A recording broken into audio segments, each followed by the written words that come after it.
My son-in-law raised a glass of wine that cost more than my first car. He looked at me across the dinner table in front of his investors and called me a loser. Everyone laughed. They thought they were laughing at a retired old-school principal. They didn't know they were laughing at the man who held the key to their entire financial world. My quiet response didn't just end the dinner. It ended his career. Before I tell you how a single sentence can completely unravel a man's life, please let me know where you're watching from in the comments below. Be sure to like and subscribe if you believe that true strength is often the quietest right before it changes everything. The restaurant was called Oriole. A name that felt as pretentious as the air inside it. The clinking of crystal glasses sounded like a nervous heartbeat. Too fragile for the hushed, important conversations happening at every table. I sat on a chair that was probably worth more than my couch. A ghost at a feast held in my honor, but not for my benefit. My son-in-law, Mark, was at the head of the table holding court. He wore a tailored suit that shimmered under the low lights.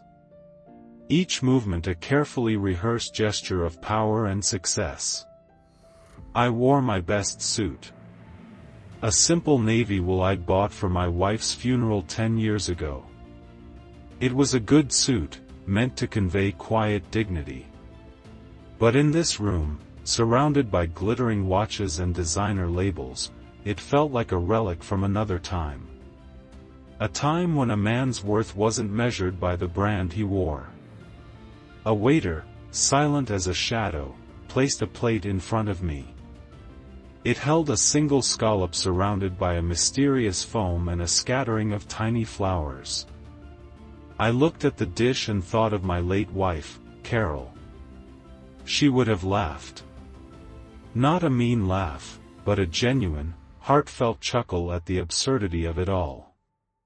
For this price, David, she would have whispered, you could buy the whole boat. Carol was the one with the vision.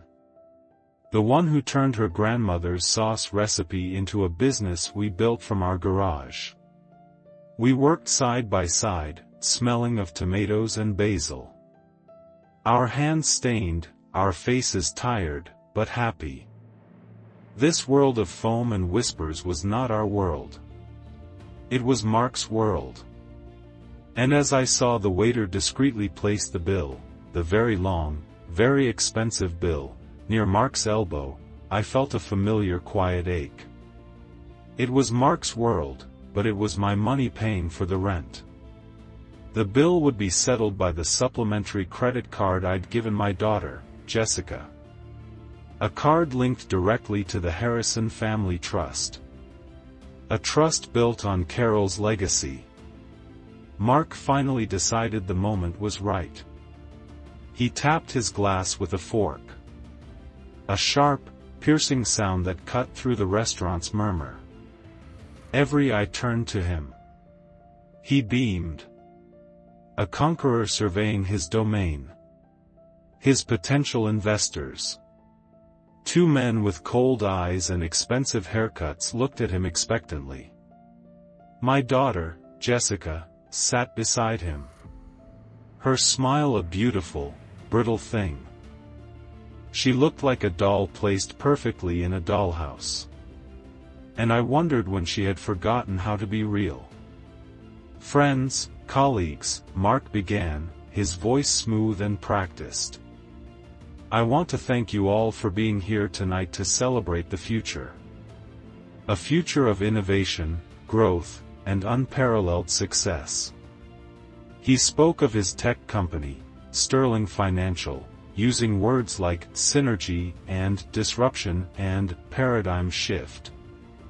It was a language designed to impress, to obscure the fact that beneath the surface, there was nothing but debt and desperation. I knew.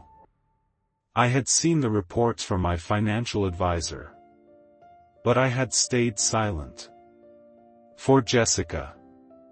I always did it for Jessica. He raised his glass higher. But success is nothing without family. It's the foundation upon which we build everything." He gestured to Jessica, who blushed on cue. Then his eyes moved to me, and the warmth in his expression vanished, replaced by a slick, condescending smirk. It was a look I had seen before, usually when he thought I wasn't paying attention. The look of a predator who has grown tired of pretending its prey is an equal. "And of course," he continued, his voice dripping with false sincerity, "we must thank my father-in-law, David, the man who has retired from a long, noble career in education." He said the word education as if it were a communicable disease. The two investors chuckled softly. "David is here to show us all that you don't need to be a winner to have a seat at the winner's table." The air grew thick. I could feel the insult land, a physical blow. I looked at Jessica, pleading with my eyes for her to say something, to intervene. She didn't. She stared at the intricate pattern on her plate as if it held the secrets of the universe. Her silence was her consent. Her silence was her betrayal. Mark, emboldened by her inaction, leaned forward and delivered the killing blow. He grinned, a wide, predatory smile, and asked the question that had been hovering in his heart for years. "Tell me, David," he said, his voice loud enough for the nearby tables to hear. "How does it feel to be a loser?" For a moment, there was a stunned silence. Then, one of the investors snorted, and it broke the dam. A wave of uncomfortable, sycophantic laughter washed over the table. They were laughing at me. The old man in the old suit. The relic. The loser. They laughed, and with each chuckle, something inside me that had been soft for a very long time began to harden. The part of me that had endured the subtle jabs, the condescending remarks, the blatant disrespect, all for the sake of a fragile piece, had finally turned to steel. My love for my daughter was a vast ocean. But I realized in that moment that I had allowed her husband to build a toxic oil rig right in the middle of it. I did not get angry. I did not raise my voice. A lifetime as a school principal had taught me that the loudest person in the room is often the weakest. I simply waited. I let their laughter rise and then die out, leaving an awkward, ringing silence in its wake. I looked at each of the laughing faces, one by one, until their smiles faltered and they looked away. Finally, my gaze settled on Mark. He was still smiling, but the confidence in his eyes had been replaced by a flicker of uncertainty. He had expected me to shrink, to be embarrassed, to fade into the expensive wallpaper. He did not expect me to look back. I gave him a small, placid smile. It was a smile Carol would have recognized. It was the smile I used right before I made a decision from which there was no turning back. And in a voice that was perfectly calm, perfectly level, and perfectly clear, I asked my own question. "Mark," I said, letting his name hang in the air for a moment. "How does it feel to know that this loser will no longer be paying your bills?" The effect was instantaneous. It was as if I had pulled a plug and drained all the sound and air from the room. Mark's smug smile didn't just vanish. It collapsed. The color drained from his face, leaving behind a pasty, sickly white. The investor next to him, who had been laughing the loudest, froze with his wine glass halfway to his lips. I heard a fork clatter against a porcelain plate.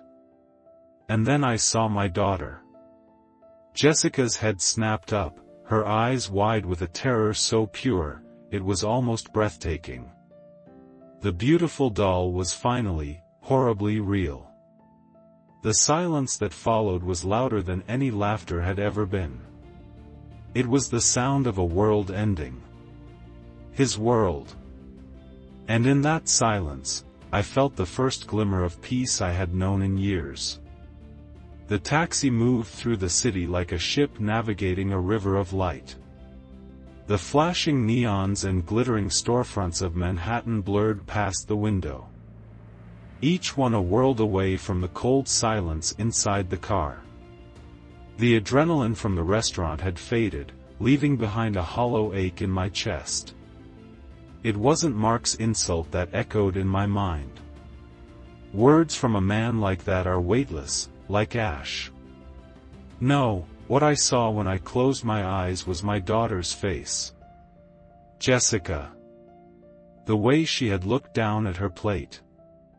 The slight tremor in her hand as she reached for her water glass. She had made a choice in her silence. A choice so clear and so painful that it felt like a physical wound. I had lost my wife to sickness. A battle we fought together until the very end. But I was losing my daughter to something far uglier. A sickness of the soul that valued money over love and appearance over truth. The phone in my pocket vibrated. A jarring, angry buzz against my leg. I didn't need to look at the screen. I knew who it was. A part of me, a foolish, fatherly part, hoped for an apology, for tears. For the daughter I remembered, the little girl who would run to me with a scraped knee, seeking comfort. I pulled the phone out. The name, Jessica, glowed on the screen.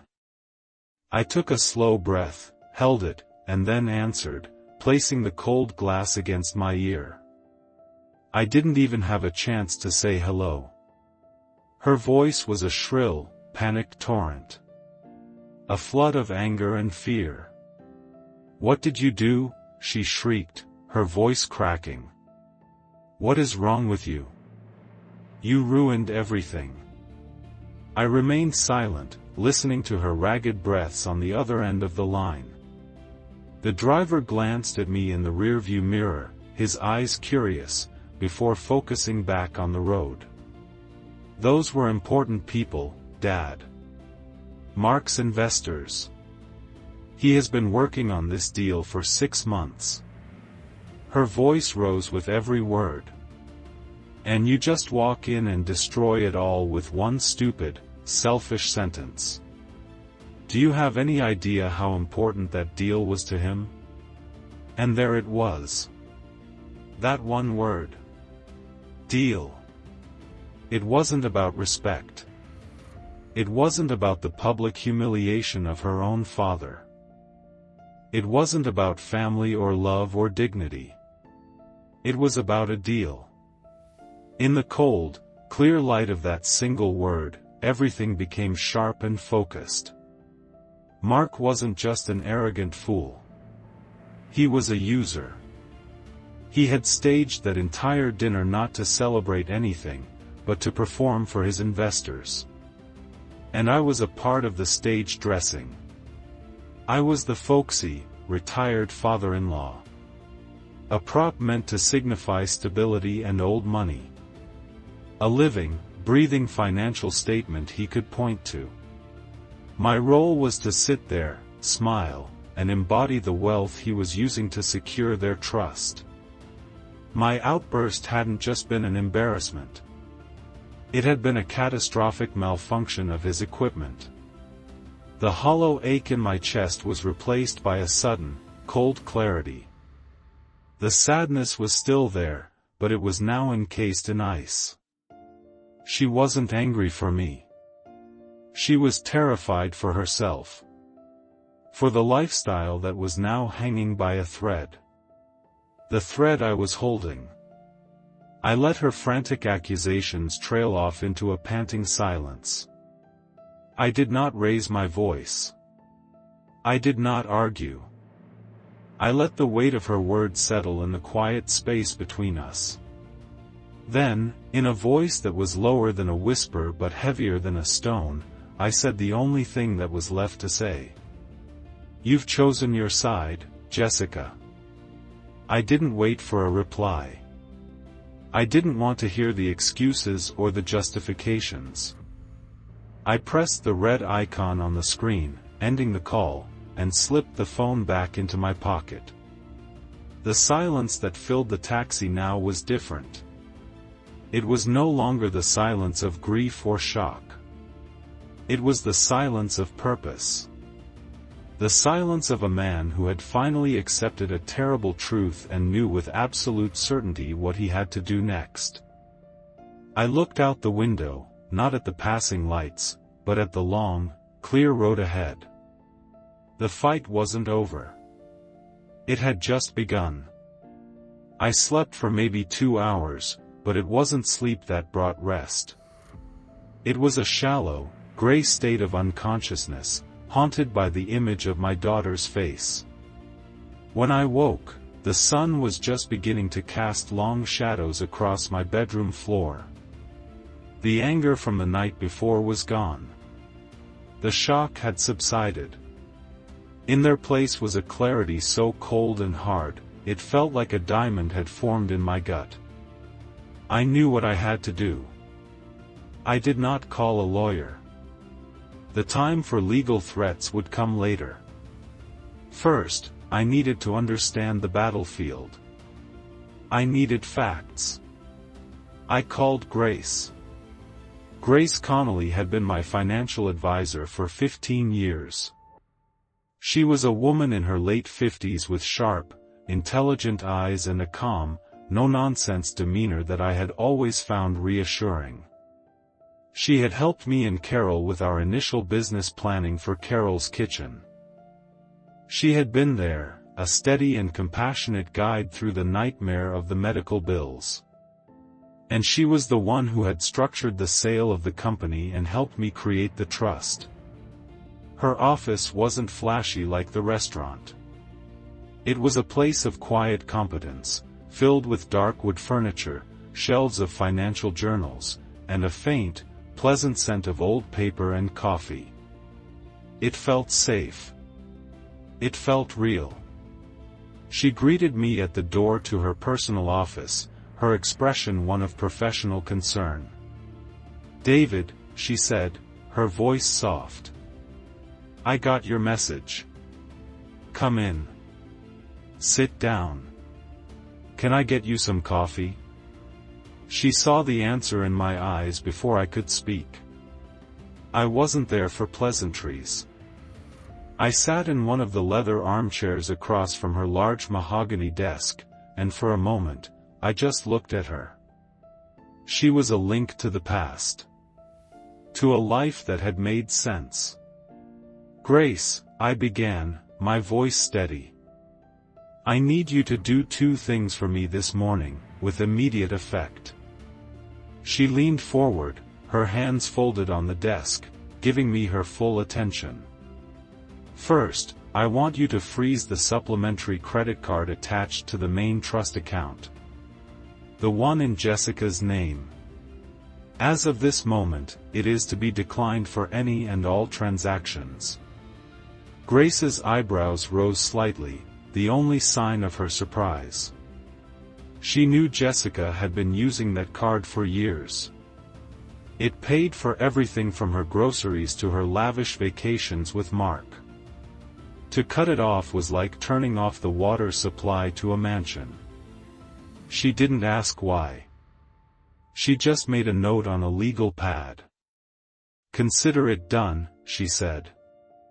"Second," I continued, "I need a full forensic audit of the Harrison Family Trust. I want a detailed report of every dollar that has been spent for the last 5 years. Every withdrawal. Every transfer. Every statement. I want to see where all of it has gone." This time, she had to ask. "David, that's a significant undertaking. It will take my team some time. May I ask what this is about? Is everything all right?" I leaned back in the chair, the leather creaking softly. No, Grace. Nothing is all right. I paused, gathering my thoughts. Not the emotions, but the facts. You were there when I set this all up. You remember why? Her expression softened. She did remember. This trust was never about the money, I said, my voice quiet but firm. The 50 million was just a number on a piece of paper. The trust was about Carol. It was about protecting her life's work. I could almost smell the spices from our old garage workshop. See the flour on Carol's cheek. Hear her laugh as we worked late into the night perfecting her grandmother's tomato sauce recipe. Carol's Kitchen. It wasn't just a brand, Grace. It was our life. It was her dream. We built it from nothing. I looked out her office window at the bustling New York street below. When she got sick, all that money couldn't buy me one more day with her. After she was gone, the company felt hollow. Just a building full of ghosts. So I sold it. And the lawyers, you and I, we structured the trust very specifically. You remember the terms? Grace nodded slowly. I remember them perfectly. You are the sole trustee for the remainder of your life. You have full and absolute discretionary power over the distribution of all assets. Jessica is the named beneficiary upon your passing, but until then, she has no legal control. None whatsoever. Exactly, I said, turning my gaze back to her. I, Emma, am the trustee. The protector. I set it up that way to protect her, our daughter, from herself, or from anyone who might try to take advantage of her. But more than that, I did it to protect Carol's legacy. To make sure that what we built would be used for good. To provide security, not to fuel something else. I didn't need to describe Mark's arrogance or Jessica's compliance. Grace was smart enough to read between the lines. Last night, I said, my voice dropping lower, I came to believe that Carol's legacy is under direct threat. I believe her life's work is being used in a way she would have despised. As a tool for arrogance and greed. I have been blind to it for a long time, Grace. Too long. But my eyes are open now. So I need you to show me everything. I need to know the extent of the damage. Grace looked at me for a long moment, her sharp eyes searching my face. Then she closed the notebook on her desk. A gesture of finality. I understand, David, she said, her voice now crisp and all business. I'll put my best people on it immediately. We'll start with the credit card statements and Mark's business filings. If there's a connection, we'll find it. You'll have an initial report on your desk by 5 o'clock today. I stood up, feeling lighter than I had in years. The diamond in my gut wasn't gone, but it no longer felt like a source of pain. It felt like a source of strength. Thank you, Grace, I said. As I walked out of her office and back into the unforgiving light of the city, I knew I had done the right thing. I had finally started to protect my wife's legacy. Not just from the world, but from our own daughter. And I would see it through to the end, no matter what it cost me. I spent the rest of the day in a state of quiet anticipation. I didn't turn on the television. I didn't read the newspaper. I sat in my study, the room that had always been my sanctuary, surrounded by books and the quiet, comforting presence of my wife's memory. A framed photograph of Carol sat on my desk, taken on a trip to the coast 20 years ago. Her smile was bright, genuine, and full of the honest goodness that had been the foundation of my life. I looked at that photo and felt the weight of my promise to her. A promise to protect what we had built together. The afternoon light slanted through the windows, dust motes dancing in the golden bars of sun. For a few hours, the house was peaceful. And then the phone rang. It was just after 5 o'clock. The caller ID showed Grace Connolly's office number. My heart gave a single, hard thump against my ribs. I had expected a call, but the speed of it felt ominous. I answered, my voice calm. David Harrison. David, it's Grace. Her voice was different from the morning. The professional warmth was gone, replaced by a clipped, tense efficiency. There was no small talk. I have the initial report, and we have a problem. A much bigger problem than we thought. I listened, my knuckles white as I gripped the edge of my old oak desk. The personal spending on the credit card is exactly as you suspected, she said, her voice tight. Excessive. Lavish dinners, designer clothes, luxury travel. Thousands upon thousands every month. But David, that's not the real issue. That's just the tip of the iceberg. She paused, and I could hear the faint rustle of papers on her end. My team started digging into the public filings for Mark's company, Sterling Financial. We cross-referenced them with the trust's quarterly statements. David, it appears Mark has been using the official statements from the Harrison Family Trust in his presentations to banks and private investors. I felt a cold dread creep up my spine. What do you mean, using them? He's been presenting them as evidence of his financial stability, Grace explained, her words sharp and precise. He isn't forging withdrawals or directly taking money for these business deals. It's more subtle and more insidious. He is using the trust's $50 million valuation as a form of implied collateral. He's leveraging your name, Carol's name, to create the illusion that his failing company is backed by a massive, stable family fortune. He's selling them a lie, using your truth as its foundation. I was silent, processing the enormity of what she was saying. The insult at the restaurant, Jessica's panicked call, the obscene spending. They were all just symptoms. This, right here, was the disease. A cancer of deceit that went far deeper than I could have imagined. He wasn't just disrespecting me. He was defiling Carol's legacy. Using the fruits of our honest labor to legitimize his house of cards. Legally, Grace's voice cut through my thoughts, this is an extremely dangerous gray area, David. It borders on financial misrepresentation. Depending on what he specifically promised these investors, it could even be considered a form of fraud. Fraud. The word landed in the quiet study with the force of a physical blow. It changed everything. My quiet, personal pain had just become a public legal liability.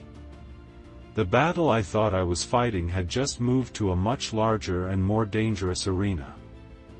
This was no longer a family matter to be resolved with a hard lesson. It had crossed a line into something cold, criminal, and unforgiving. This wasn't about teaching an arrogant young man a lesson in humility anymore. It was about stopping a crime in progress. The peace of my home had been shattered. It was no longer a sanctuary. It was now a war room. Grace's phone call had drawn a line in the sand. The days that followed were a quiet, intense flurry of activity. Not of angry confrontations, but of methodical, painstaking investigation. Grace, with my full authorization, engaged a forensic accountant. A man named Mr. Alastair Finch. He was a small, neat man with glasses perched on his nose and an almost preternatural ability to find the truth hidden in columns of numbers. He didn't work with emotion. He worked with data. And the data, as it turned out, told a story far more horrifying than I could have ever imagined. For a week, Alastair worked in a secure data room at Grace's firm. He examined every digital transaction, every email correspondence related to Sterling Financial that he could legally access, and every single statement issued by the Harrison Family Trust. He was looking for the subtle connections. The faint fingerprints that Mark had left behind. I spent that week in a kind of limbo, trying to maintain a normal routine. But the truth was, a constant low hum of anxiety in the back of my mind. The house felt too quiet. The memories of Carol, which usually brought me comfort, now felt like a silent accusation. I had let this happen on my watch. The call came on a Tuesday afternoon. It was a conference call. Me, Grace, and Alastair. His voice was dry, precise, and utterly devoid of judgment. He simply stated facts. "Mr. Harrison," he began, "we have moved beyond the realm of implied collateral. We have found concrete evidence of active, intentional fraud." Grace's sharp intake of breath was the only other sound on the line. I remained silent, bracing myself. Mark Sterling didn't just show our trust statements to his potential investors, Alastair continued. He created supplementary documents. We've managed to obtain copies from a source who became suspicious after a preliminary due diligence check. Mr. Harrison, your son-in-law has been issuing letters of intent to his investors. Letters of intent? I asked, the term sounding foreign and clinical. They are documents, Grace explained, her voice tight with anger, that state a party's intention to perform a certain action. In this case, to invest a specific amount of money. They are often used to secure the confidence of other investors in a funding round. Alastair cleared his throat. That is correct. And these letters state, in no uncertain terms, that the Harrison Family Trust has committed to a lead investment of $5 million in Sterling Financial's next funding round. He has issued at least 3 of these letters to different venture capital firms. He paused, letting the weight of his words sink in. And all 3 of them, Mr. Harrison, bear your signature. I felt the blood drain from my face. My signature. I have never signed anything of the sort. Of course not, Alastair said calmly. We have had them analyzed by a handwriting expert. They are forgeries. Highly skilled forgeries, I might add. Likely lifted from other documents you may have signed in the past. But forgeries nonetheless. He didn't just lie. He put your name, your legally binding signature, on that lie. This is textbook securities fraud. Fraud. There it was again. Not a possibility. Not a gray area. A fact. A crime. He had taken my name, my identity, and used it to swindle people out of millions of dollars. But Alastair wasn't finished. That discovery, he went on, led us to a deeper dive into Sterling Financial's actual health. On the surface, it's all gloss and tech speak. But underneath, Mr. Harrison, the company is a shell. It is drowning in debt. Mark has been using new investor money to pay off old debts and fund his and Jessica's exorbitant lifestyle. He's not building a business. He's running a Ponzi scheme. Robbing Peter to pay Paul. The company is weeks, maybe days, away from total collapse. This new round of funding wasn't for growth.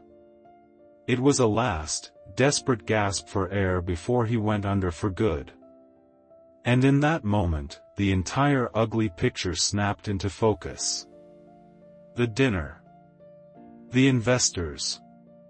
The smug, condescending smile. It all made a new, terrible kind of sense.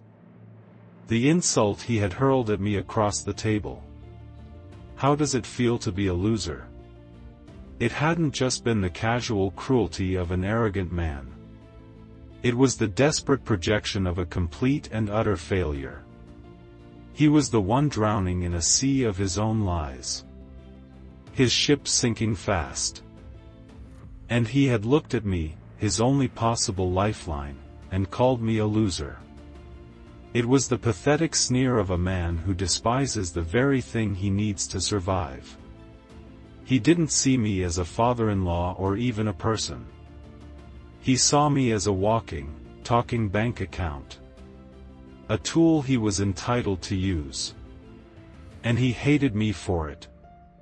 He hated his own dependency. My existence was a constant reminder of his own profound failure. The man who called me a loser was the biggest loser of them all. And he had tried to drag me and my wife's legacy down into the dark, cold water with him. The forensic accountant's report was a clinical, brutal document. It laid out Mark's deceit in cold, hard numbers and legal terminology. It was the what and the how.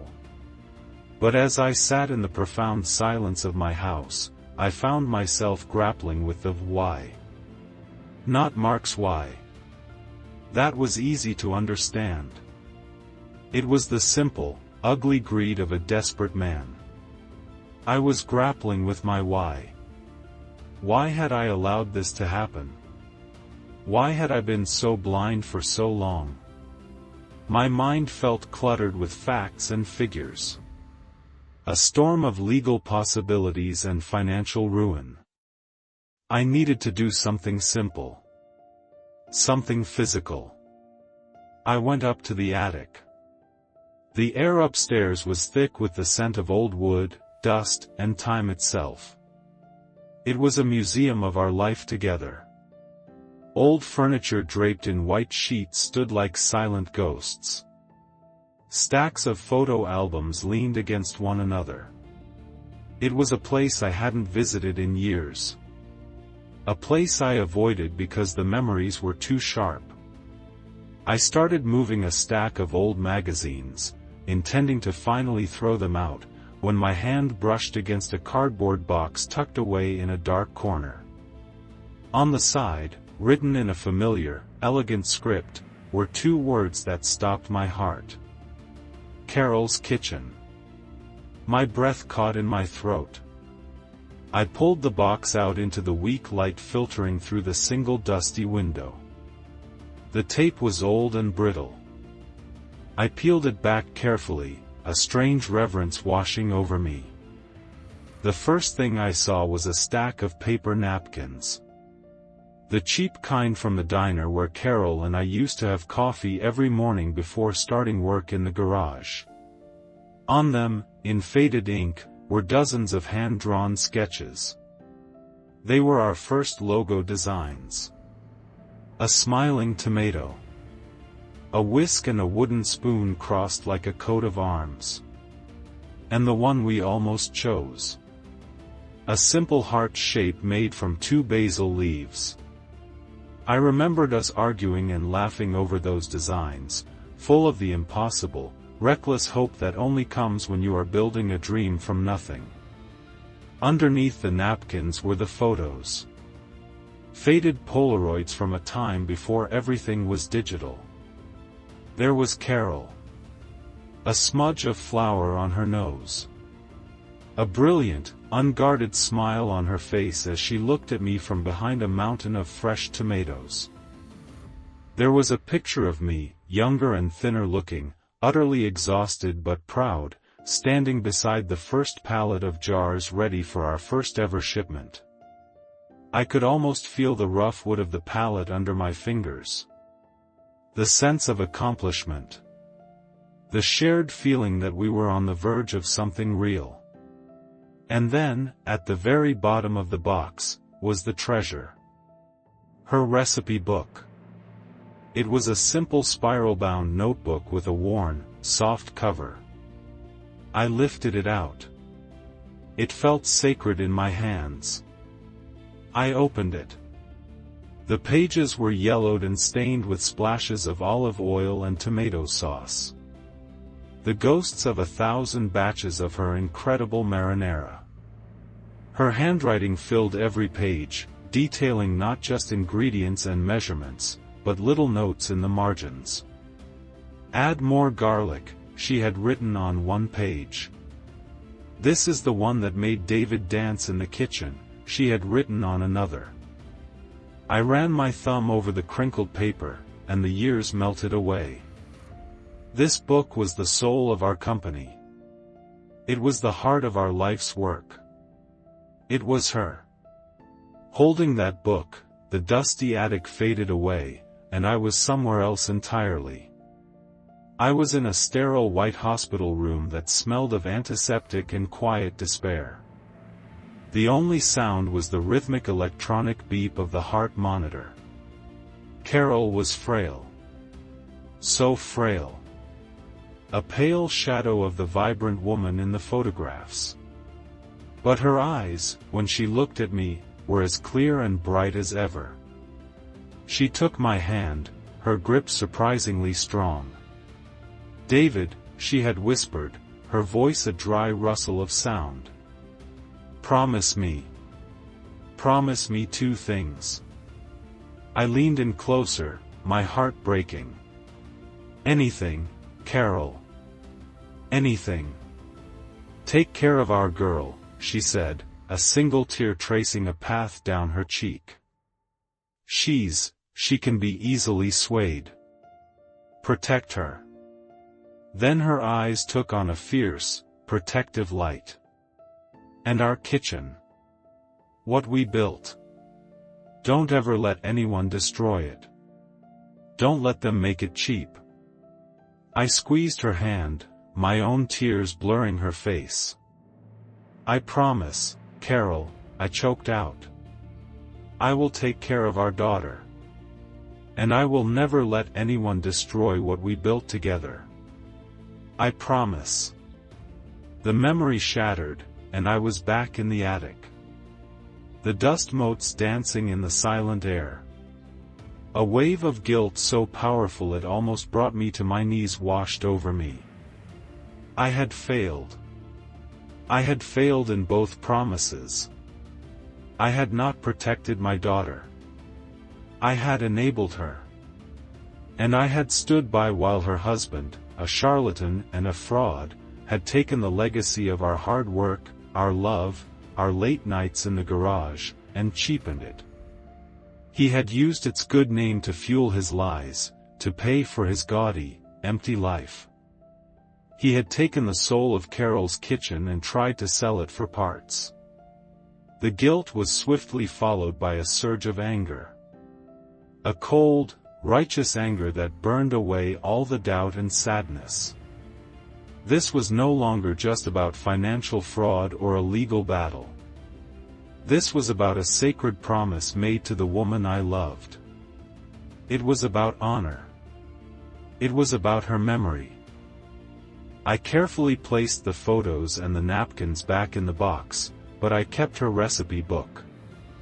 I held it to my chest as I walked down the attic stairs and back into the light. I now had the facts from the accountant and the motivation from my heart. I knew exactly what I had to do. I wasn't just going to stop a crime. I was going to keep a promise. The doorbell rang 3 days later. It wasn't a polite, neighborly chime. It was a series of sharp, frantic presses, one after another. An alarm bell of pure panic.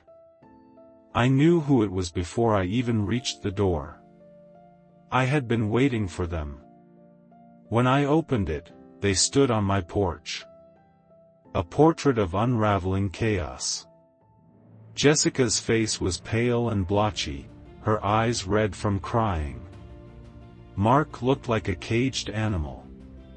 His usually perfect hair was disheveled. His expensive tie was loosened, and his face was a tight mask of fury and desperation. They didn't wait for an invitation. They pushed past me into the entryway. "The card, Dad," Jessica began, her voice trembling.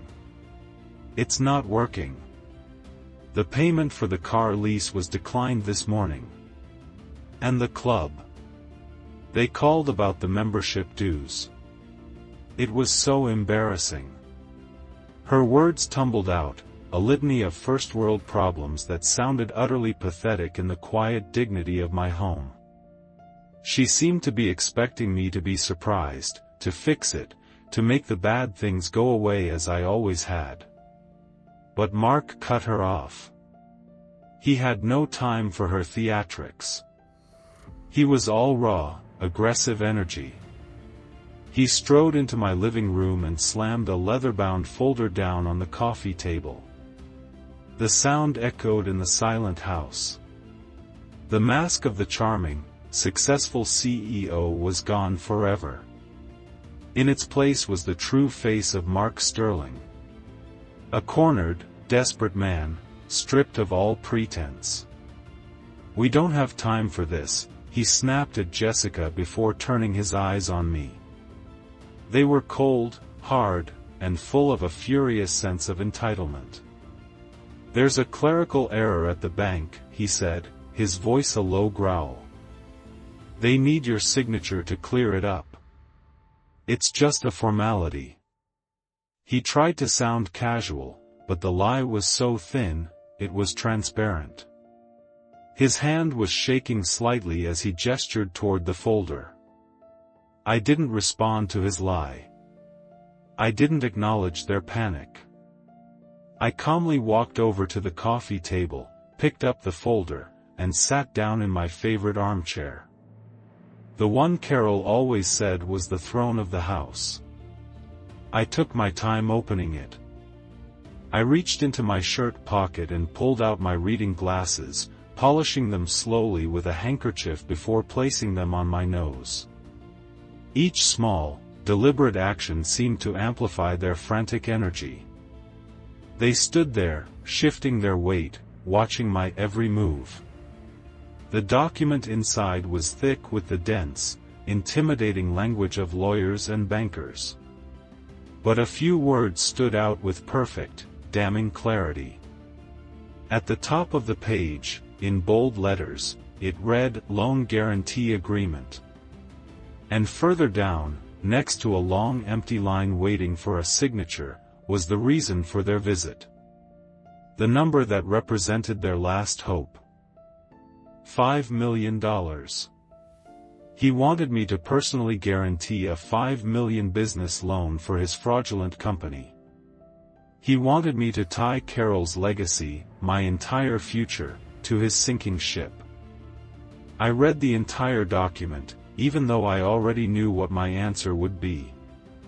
I let the silence in the room stretch until it was taut as a wire. I wanted them to feel the full weight of their desperation. Finally, I took off my glasses, folded them carefully, and placed them on the table beside me. I looked up. First at my daughter, at her tear-streaked face and pleading eyes. I saw no remorse there. Only fear for herself. Then I looked at Mark, at the pulsing vein in his temple, the sheer, naked greed in his gaze. I slid the folder back across the polished wood of the table. "No," I said. The word was quiet. It was not angry. It was not negotiable. It was a solid wall of granite. A final, unbreakable end to the conversation. And that single word made Mark explode. The last shred of his civility vanished, consumed by a wave of pure, unrestrained rage. "No?" he screamed, his voice cracking. "What do you mean, no? You stupid old man. Don't you understand anything? This is our future. This is everything." He was pacing now. A predator in a cage of his own making. That money was supposed to be ours. It was always meant for us. For Jessica. Not for you to hoard it. You're just a glorified babysitter for it. An old man sitting on a pile of money you don't even know what to do with. I looked at Jessica.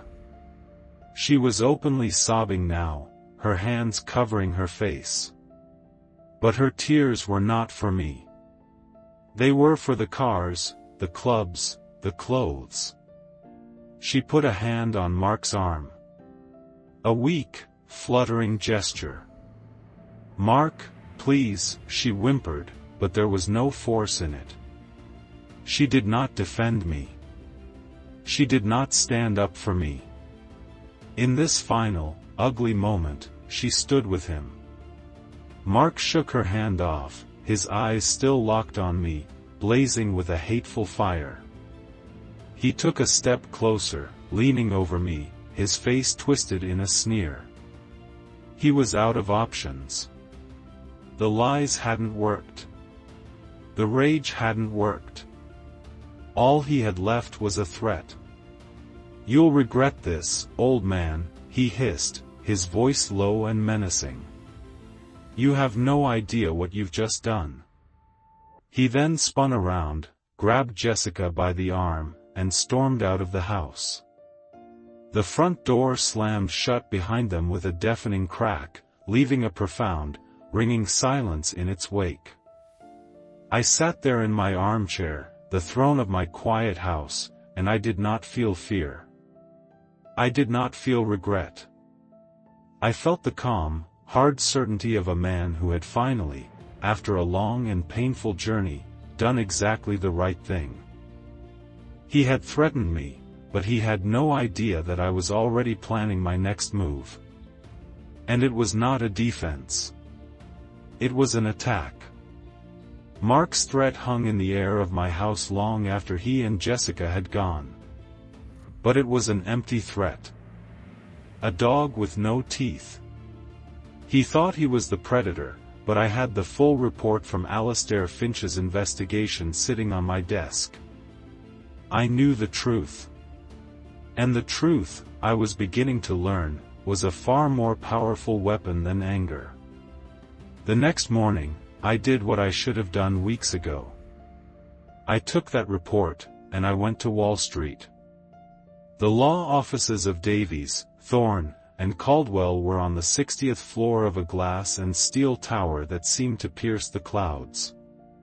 From the window in the waiting room, the city below looked like a circuit board. A complex map of power and money. My lawyer, William Davies, was a man who matched his surroundings. He was tall, impeccably dressed, with silver hair and a mind that seemed to operate with the calm, relentless precision of a supercomputer. He had listened to my story without interruption, his face betraying no emotion as he reviewed every page of the accountant's report. Now he sat across from me at a vast, empty glass desk. He closed the final folder, placed his hands neatly on top of it, and looked at me over a pair of half-moon glasses. His voice was calm, but the words he spoke carried immense weight. "Mr. Harrison," he said, "I want to be perfectly clear. The evidence you have brought me is not just compelling. It is overwhelming. The forged letters of intent, combined with the clear pattern of using the trust to mislead investors, constitute a textbook case of securities and wire fraud. These are federal offenses." He let that sink in. "If you wish it, I can make a call this afternoon. The U.S. Attorney's Office would likely open a grand jury investigation within a matter of weeks. Given this evidence, he tapped the folder, your son-in-law would be facing a sentence of no less than 10 to 15 years in a federal prison. I had imagined this moment. This confirmation of Mark's criminality.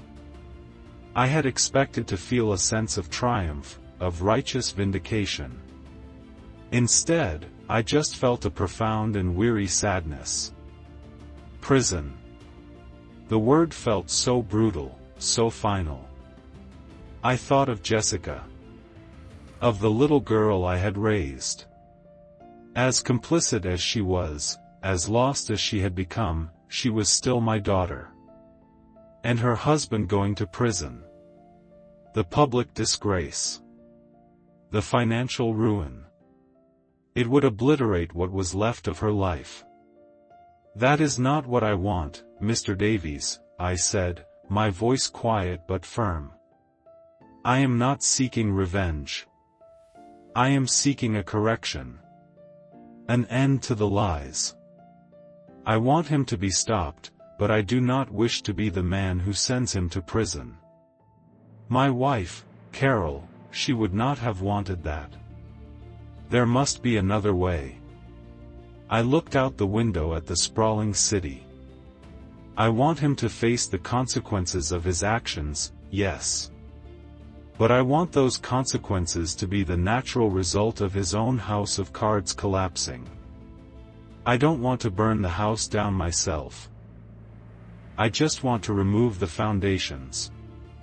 Davies listened intently, a flicker of something that looked like respect in his eyes. He leaned back in his chair. A public implosion, then, he said, grasping the concept immediately. Not a private conviction. You want to strip him of his power and credibility, not his freedom.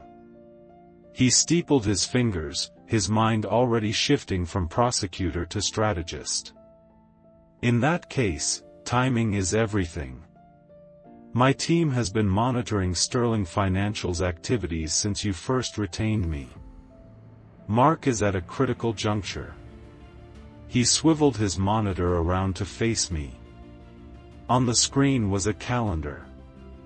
He is in the final stages of securing a Series B funding round. He has one last meeting to convince the lead investors. A venture capital firm by the name of Oakfield Capital. The meeting is scheduled for this Friday at 2 o'clock in the afternoon in their boardroom. Everything for him. His company. His entire future. Hinges on this single presentation. If he succeeds in securing their $15 million investment, he can continue his charade for another year, perhaps longer. If he fails, Davies let the sentence hang in the air, the implication perfectly clear. I looked at the appointment on the screen. The boardroom. Not a courtroom. It was Mark's natural habitat. The arena where he felt most powerful, surrounded by the language and symbols of the world he worshipped. To confront him there. To dismantle his lies in the very place he believed he was untouchable. It was perfect.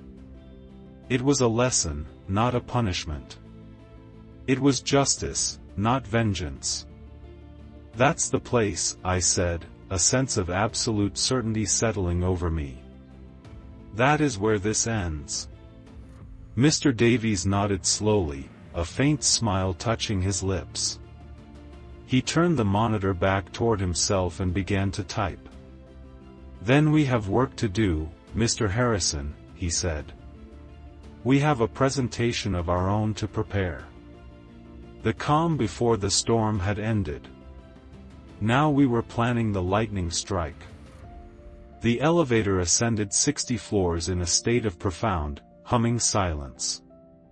Beside me, William Davies stood perfectly still, his hand holding a slim leather briefcase that contained the entire truth. I looked at my own reflection in the polished steel of the elevator doors. I was wearing my best suit, the old navy wool. But I had bought a new tie. A simple, dignified silver. I looked like what I was. A retired high school principal. And today, I was walking into the most important parent-teacher conference of my life. I was not nervous. The time for nerves was long past. All the grief, the anger, the guilt. It had been burned away over the last few weeks, forged into a single, cold, unshakable purpose. I was here to keep a promise. We stepped out into a reception area that was a symphony of minimalist wealth. White marble floors. Glass walls.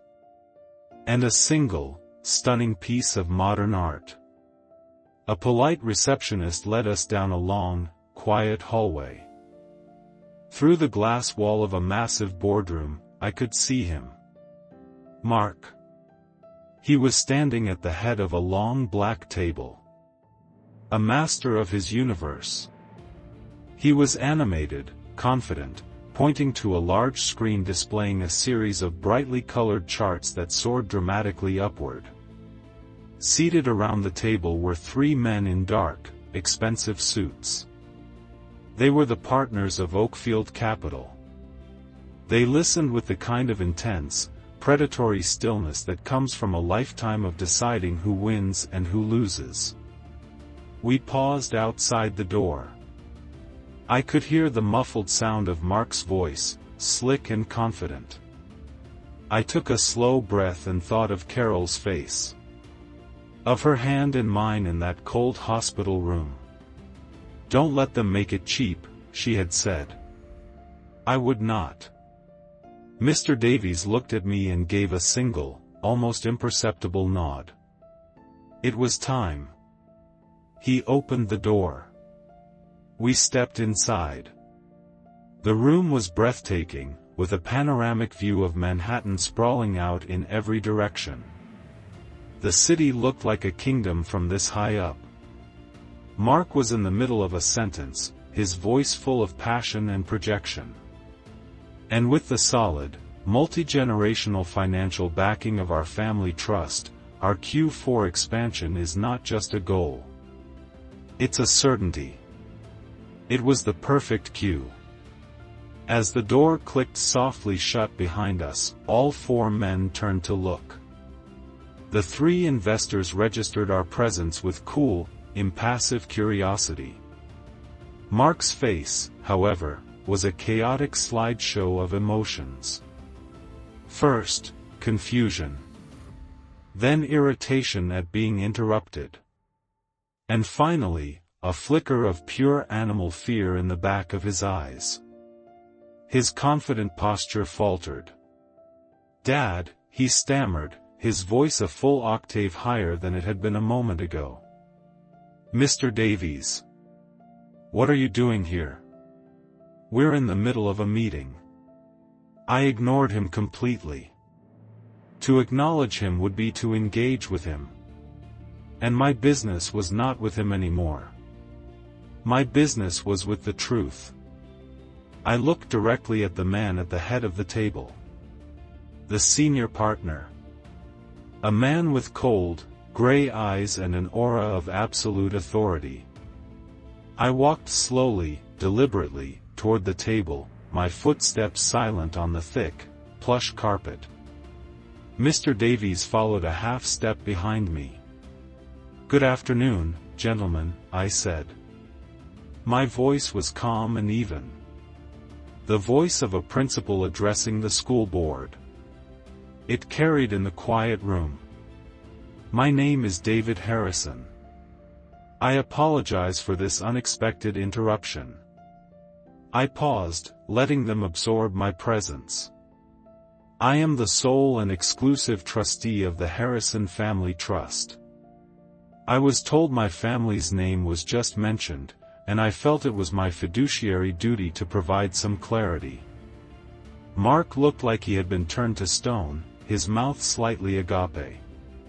"Dad, this isn't the time or the place," he began, a desperate edge to his voice.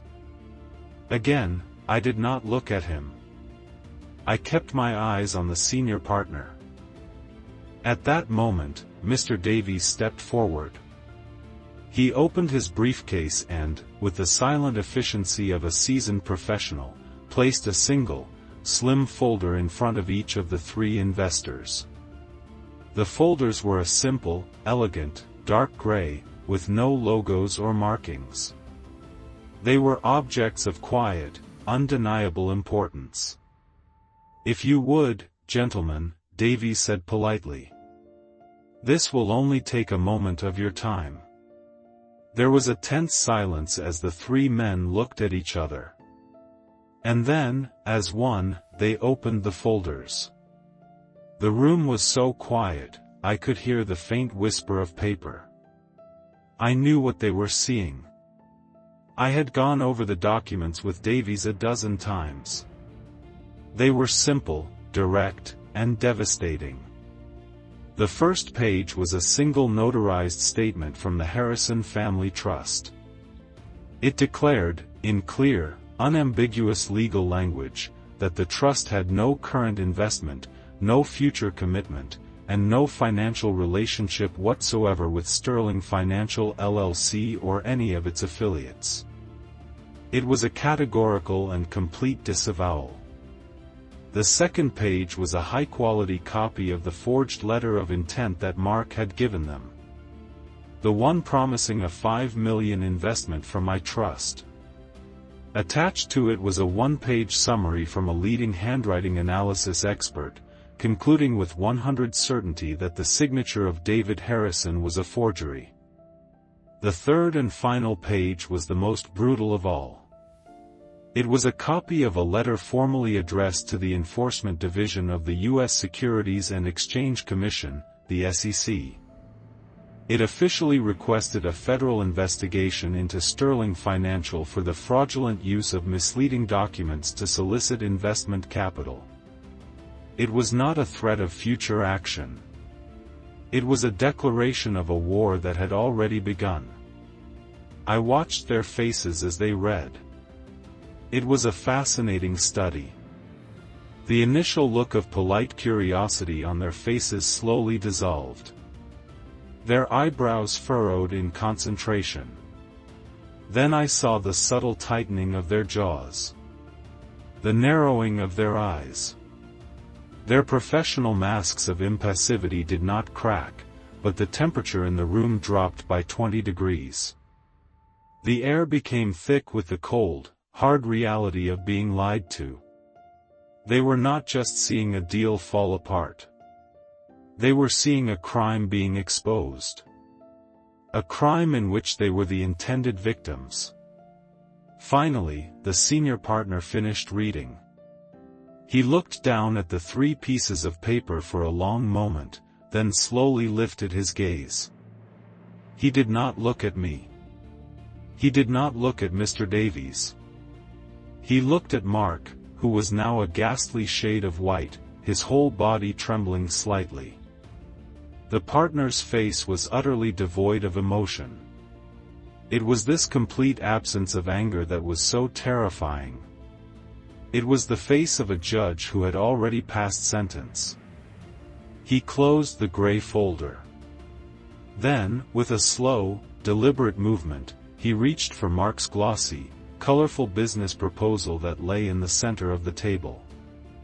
He did not open it. He simply placed his hand on it and pushed it across the vast, polished expanse of the table until it came to a stop directly in front of my son-in-law. "This meeting," the man said, his voice quiet but carrying the finality of a gavel strike, "is over. I had done it. I had kept my promise. I did not need to say another word." I gave a small, respectful nod to the investors. Mr. Davies did the same. We turned around and walked toward the door. I did not look back at Mark. I did not need to see the wreckage. I could feel it behind me. A vast, silent implosion of a life built on lies. As the heavy door clicked shut behind us, sealing him in his glass-walled tomb, I felt the weight of 10 years lift from my shoulders. The loser had just won. And he had done it without raising his voice. We walked down the long, silent hallway, our footsteps absorbed by the thick carpet. The polite receptionist at the far end of the corridor did not look up from her screen. To her, we were just two men in suits leaving a meeting. She had no idea she had just been a witness, however distant, to the complete and total demolition of a man's life. Mr. Davies did not speak. He was a professional, and he understood that this was a moment that required no commentary. He simply walked beside me. A silent partner in the quietest coup Wall Street had ever seen. We reached the bank of elevators, and he pushed the button. The small light glowed, and we waited. The wall opposite us was a sheet of highly polished black marble, so dark and reflective it was like a mirror. And in it, I saw our reflections. Davies stood tall and sharp. The very picture of a New York lawyer. And next to him was me. For the past 10 years, whenever I had caught an unexpected glimpse of myself in a window or a mirror, I had seen a stranger. I saw a retired man. A widower, stooped slightly by the weight of a grief that had never truly left him. I saw a man whose world had grown smaller, quieter, defined more by what he had lost than what he still was. I saw the man Mark had seen. A loser. But as I stood there waiting for the elevator, that is not who I saw. I saw a man standing straight, his shoulders back. I saw a quiet determination in his eyes. A firmness in the set of his jaw that I had not seen in a very long time. The old Navy suit no longer looked like a relic. It looked like the uniform of a man of substance. A man who did not need a flashy label to declare his worth. The reflection in the dark marble was not the ghost who haunted the lonely rooms of my house. It was the man who had stood shoulder to shoulder with his wife and built a dream out of nothing but a recipe and a relentless capacity for hard work. It was the man who had promised her he would protect what they built. A soft chime announced the elevator's arrival. The polished steel doors slid open with a quiet hiss. I looked at the reflection one last time. And for the first time since she was gone, I smiled at the man I saw. Because I finally recognized him. He was not a loser. He was Carol Harrison's husband. Mr. Davies gestured for me to enter, and I stepped inside, leaving the reflection and the wreckage of Mark Sterling's life behind me on the 60th floor. The doors closed, and in the quiet hum of the descent, I felt the simple, profound peace of a promise kept. The world moves on, even after a personal earthquake. In the weeks that followed the meeting at Oakfield Capitol, a quiet routine settled back into my life. I tended to my garden, had coffee with old friends, and read the newspaper in the morning sun that streamed through my kitchen window. I did not seek out news of Mark or Jessica. I did not need to. I knew that the seeds of truth we had planted in that boardroom would grow in their own time and in their own way. The consequences, I knew, were inevitable. About a month later, I was scrolling through the business section of the New York Times on my tablet, just as I did every morning. And there it was. A small headline tucked away at the bottom of the page that felt both shocking and entirely expected. Sterling financial collapses following failed funding round. CEO under federal investigation. I clicked on the link. The article was short, clinical, and brutal. It detailed the sudden and complete implosion of the once promising fintech startup. It quoted an anonymous source from within Oakfield Capital who stated that serious and credible allegations of financial misrepresentation had been brought to their attention, leading to the immediate termination of the investment deal. The article went on to confirm that the Securities and Exchange Commission had opened a formal investigation into Mark Sterling for potential securities fraud. It mentioned that he could be facing criminal charges. Near the end of the article, there was a link to a real estate blog. It detailed the recent distressed sale of a luxury penthouse in Tribeca. The very one Mark and Jessica had been so proud of. The blog noted that the couple had reportedly moved into a small two-bedroom rental apartment in a less fashionable part of Brooklyn. I read the words, and I felt no surge of victory. There was no triumphant satisfaction. No feeling of, "I told you so." There was only a profound and heavy sadness. I pictured Jessica, my daughter, in a small, anonymous apartment, surrounded by boxes, her entire world of glitter and glass having shattered around her. She had made a terrible bargain, trading her integrity for a lifestyle. And now she had lost both. It was a tragedy of her own making, but it was a tragedy nonetheless. This wasn't revenge. Revenge is a hot, angry, and ultimately empty emotion. This was something else. This was simply balance. A course correction. It was the necessary, unavoidable consequence of a life built on lies. It was like watching a dangerously leaning tree finally fall in a storm. The crash is destructive and sad, but you know that the forest is safer and healthier now that it's gone. I had not sought their ruin. I had only sought to protect my wife's legacy. Their ruin was simply the price of their own choices. I closed the tablet. The story of their downfall reduced to a dark screen. I looked out the window at my garden, where the first of the season's tomatoes were beginning to ripen on the vine. Red, honest, and real. It was a sad but necessary justice. And it was finally over. The call came on a Sunday afternoon. I was in the garden, tying up the tomato plants that were heavy with fruit. My hands were stained with the smell of earth and green vines. A scent that always reminded me of the early days with Carol. It was a peaceful, honest smell. The phone buzzed in my pocket, and when I saw Jessica's name on the screen, I felt no anger.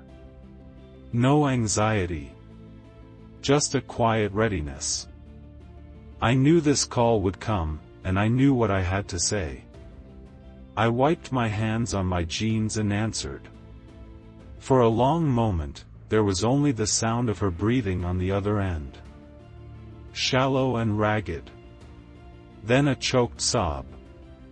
"Dad." Her voice was a ghost of what it had been, stripped of all its sharp, entitled edges. It was small. Broken.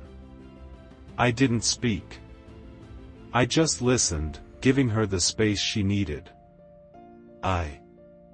I'm in the new apartment," she stammered, the words tumbling out between sobs. "It's so small. I can hear the neighbors through the walls. All the friends. They don't call anymore. The parties are over. It's all gone, Dad." She paused, taking a shaky breath. And I realized it was never real. None of it was. It was just a big, beautiful, empty house. And I was empty right along with it. I continued to listen, picturing her in a small, bare room. The illusion of her life shattered into a million pieces. There was a part of me, the father in me, that wanted to rush over there, to comfort her, to pay her rent and tell her it would all be okay. But that was the old me. That was the man who had enabled this disaster in the first place. Love, I now understood, was not always about making things easy. Sometimes love was about letting things be hard. "I'm so sorry, Dad," she finally whispered, the words sounding like they had been pulled from the deepest part of her. I let him. I let the money, the lifestyle. I let it blind me. I stood there, and I watched him disrespect you, and I did nothing. I chose things over my own father. There's no excuse. It was wrong. I was wrong. It was the first genuine apology I had heard from her in over a decade. And I believed it. When her tears had subsided into a quiet exhaustion, I finally spoke. My voice was gentle, but it was not the voice of absolution. It was the voice of a teacher. A guide. "I hear you, Jessica," I said softly. "I hear that you're in pain, and I'm sorry for that." I took a breath, looking at the sturdy green tomato plants, their roots deep in the honest soil. "The world you were living in," I continued, "that wasn't success. That was just noise. Your mother and I, we built a life and a fortune on two simple things. Honesty and hard work. That is her legacy. That is the only thing of real value I have left to give you. Not the money, but the values that created it." I could hear her quiet breathing on the other end, waiting. "I love you, Jessica. You will always be my daughter. But I cannot fix this for you. You have to build something for yourself now. Something real." I paused, choosing my next words with the utmost care. "Your mother's legacy is about honesty and hard work. When you are ready to live by those values, when you start building a life based on them, you call me again. And we can talk then." I hadn't slammed the door in her face, but I had not opened it for her either. I had placed the key in her hand. It was up to her to find the courage to turn it. The path back to me, back to our family, was not through an apology. It was through a change in her soul. "Okay, Dad," she whispered, her voice barely audible. "Okay. I understand." We said our goodbyes, and I ended the call. I stood there for a long time in the warm afternoon sun. The scent of the garden all around me. A relationship built on dependency was broken. But perhaps, just perhaps, a new one, built on the solid ground of mutual respect, now had a chance to grow. 6 months later, I was not in a boardroom or a lawyer's office. I was standing on the worn wooden stage of a high school gymnasium in a part of the city that money and influence had long forgotten.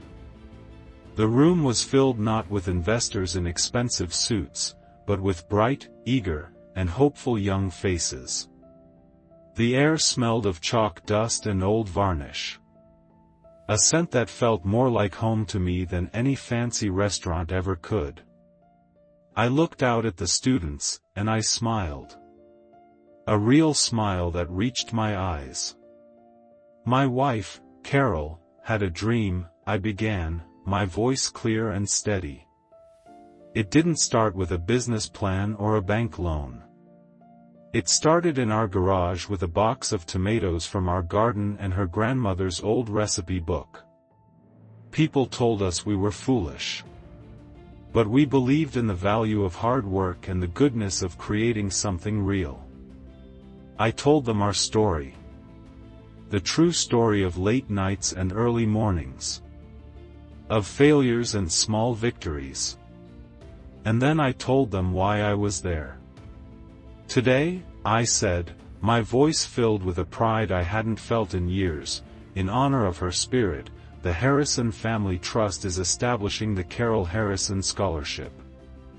It is a 4-year, fully funded grant for any graduating senior from this school who has a dream to build something of their own. A wave of excited whispers spread through the gymnasium. As I looked at their faces, lit up with possibility, I finally understood.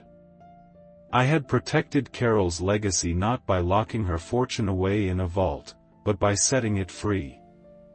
By using it to plant new seeds of hope in the minds of the next generation. I had found my way back to myself. I was not a widower defined by loss or a rich man defined by a number. I was a teacher. I was a builder. I was Carol Harrison's husband. And my work was just beginning. This story teaches us that true strength isn't measured by wealth, but by quiet dignity and self-respect. When faced with disrespect, especially from family, the most powerful act isn't loud confrontation, but the calm refusal to be devalued. David didn't seek revenge. He simply removed his support from a foundation of lies, forcing those who took him for granted to face reality. It reminds us that our value is inherent, not granted by others. The most profound lessons are taught not with anger, but with the quiet, unshakable power of the truth. Let us know in the comments below. Have you ever had to choose between keeping the peace and demanding respect?